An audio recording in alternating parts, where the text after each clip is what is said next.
Hello friends, today I have brought a story for you. The story of Hansel and Gretel. So, let's begin this story today. A long time ago, a poor woodcutter lived with his wife and two children, Hansel and Gretel, in a small house by the edge of a forest. There was a great famine in the land, and food was very scarce. One night, as they lay in bed, the woodcutter heard his wife say, worriedly, "We have nothing left to feed the children. We must take them deep into the forest, where perhaps some kind person will find them and take care of them. We cannot bring them back." The woodcutter's heart was broken, but his wife insisted. Hansel and Gretel were so hungry that they couldn't sleep, and they overheard their stepmother's words. Gretel began to weep bitterly, but Hansel said, "Be quiet, Gretel. Don't worry. I know how we can find our way back home." The next morning, the woodcutter took the children into the forest. Hansel secretly took small white pebbles from his apron and dropped them along the way. When they reached the middle of the forest, the woodcutter said, "Rest here for a while, children. Your mother and I are going to cut wood. When we are finished, we will come back for you." Hansel and Gretel were tired and fell asleep.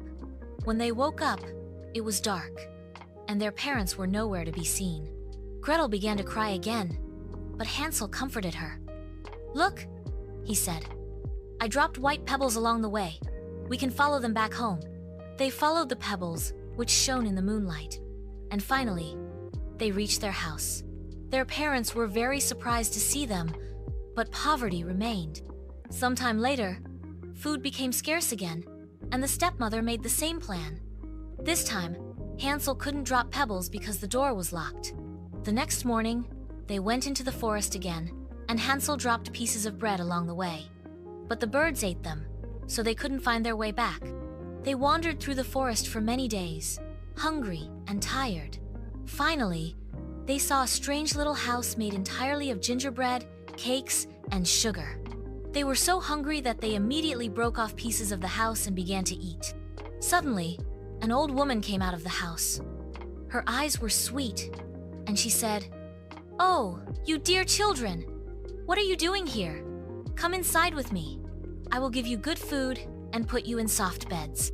Hansel and Gretel trusted the old woman and went inside.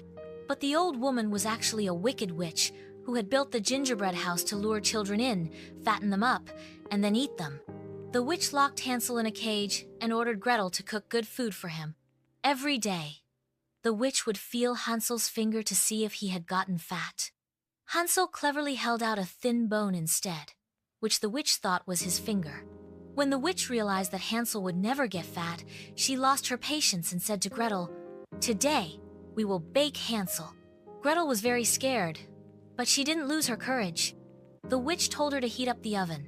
When the oven was very hot, the witch said, "Come here and see if it is properly heated." Gretel became suspicious. She said, "I don't know how to get in." The witch said angrily, "Silly girl, it's so easy." And she leaned forward to show her how to get into the oven. Instantly, Gretel pushed her in and slammed the oven door shut. The wicked witch burned to death inside. Gretel released Hansel from the cage. They found a large chest full of pearls and precious stones in the house. They took all the treasure with them and left the forest. After wandering for many days, they finally reached their home. Their father was overjoyed to see them. Their stepmother had died in the meantime. Hansel and Gretel gave the witch's treasure to their father, and they were never poor again and lived happily ever after. So friend, tell me how you liked the story. If you liked the story, then please like and subscribe to my channel.